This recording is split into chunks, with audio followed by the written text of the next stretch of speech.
मगर ये देश की सच्चाई है। छोटे व्यापारियों को खत्म कर दिया, स्मॉल मीडियम बिजनेस को खत्म कर दिया, नोटबंदी की, गलत जीएसटी लागू की।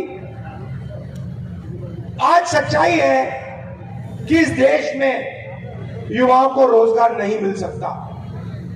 45 साल से सबसे ज्यादा बेरोजगारी हिंदुस्तान में आज है, यह सच्चाई है। मगर यह मीडिया में आपको कभी नहीं दिख सकती। ठीक है, तो मीडिया में आपकी भागीदारी नहीं है तो कहां है? आपकी आबादी 90% है, 15% देश में दलित हैं, कम से कम 50% पिछड़ा वर्ग है,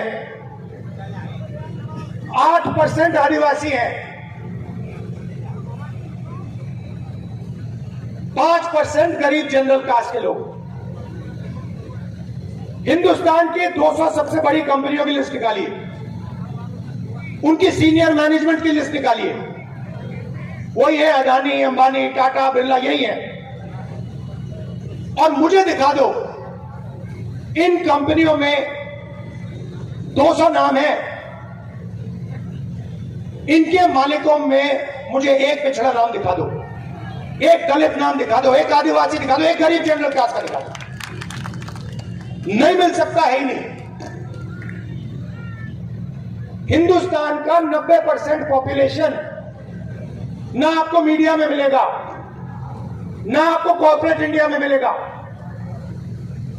प्राइवेट यूनिवर्सिटी कॉलेजेस के मालिक निकालो, उधर आपको एक पिछड़ा नहीं मिलेगा, एक दलित नहीं मिलेगा, एक आदिवासी नहीं मिलेगा, एक गरीब जनरल कास्ट का नहीं मिलेगा। ठीक है, छोड़ो, आप कहोगे नहीं, हिंदुस्तान के पिछड़े लोग, दलित, आदिवासी, गरीब जनरल कास्ट के लोग कहेंगे नहीं भैया, हमें मीडिया में अपना आदमी नहीं चाहिए, हमें कॉर्पोरेट इंडिया में भी नहीं चाहिए, सरकार में तो चाहिए होगा आपको। सरकार कौन चलाता है? 90 लोग चलाते हैं, दिल्ली की सरकार। मोदी जी साइन करते हैं, 90 लोग आईएएस अफसर हिंदुस्तान की सरकार चलाते हैं। बजट का हर रुपया वो बांटते हैं। गुजरात में कितना पैसा आएगा, बुलेट ट्रेन में कितना जाएगा, अग्निवीर योजना होगी नहीं होगी, दलितों को, पिछड़ों को स्कॉलरशिप कितनी मिलेगी, सड़कें कितनी बनेंगी, कहां बनेंगी, कैसे बनेंगी, कितना पैसा इंफ्रास्ट्रक्चर में जाएगा, ये सारे के सारे निर्णय 90 आईएएस अफसर लेते हैं। मैंने इनके नाम निकाले, 90 में से 3 अफसर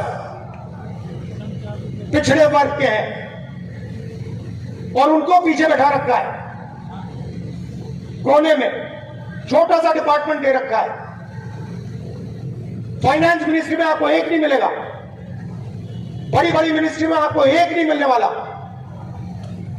पिछड़े 3 हैं, दलित 3 हैं, आदिवासी 1 है। और अगर आप हिंदुस्तान के बजट को देखें, अगर 100 रुपए खर्च होते बजट में, 6 रुपए 10 पैसे ओबीसी, दलित और आदिवासी अफसर तय करते हैं। आपकी भागीदारी 90%, सॉरी, आपकी आबादी 90%, आपकी भागीदारी 100 में से 6 रुपए 10 पैसे। तो मेरा सवाल है, हिंदुस्तान की जो 90% आबादी है, वो ना बिजनेस में है, ना मीडिया में है, ना प्राइवेट अस्पताल चलाते हैं, ना प्राइवेट कॉलेज यूनिवर्सिटी चलाते हैं, ना सरकार में है, तो कहां है? मैं बताता हूं आपको, किसान है, मजदूर है, बेरोजगार युवा है और छोटे छोटे बिजनेस चलाते हैं। अब जीएसटी कौन देता है? ये आपने शर्ट पहनी हुई है नीली, कितने की खरीदी आपने? हाँ, आपसे पूछ रहा हूं भैया, कितने की शर्ट खरीदी आपने? हाँ, आप कितने की? 1000 रुपए की आपने शर्ट खरीदी। अगर यही शर्ट अदानी खरीदता, वो 1000 रुपए की खरीदता। जितनी जीएसटी आपने दी उतनी जीएसटी वो दे रहा है। जितनी जीएसटी हिंदुस्तान का सबसे गरीब किसान शर्ट के लिए, पैंट के लिए, टूथपेस्ट के लिए देता है, उतनी ही जीएसटी अदानी देता है।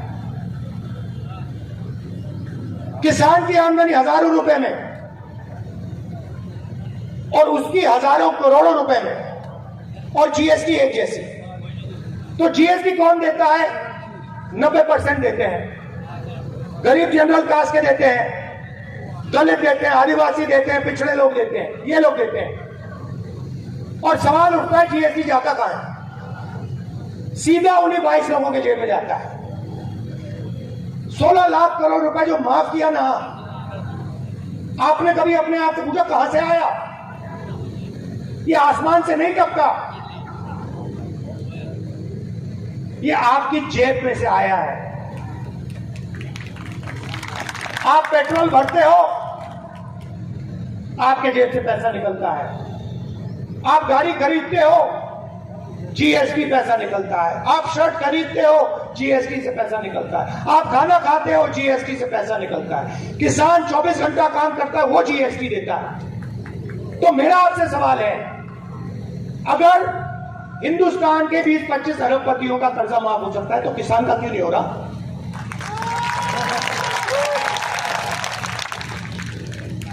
अगर अदानी जी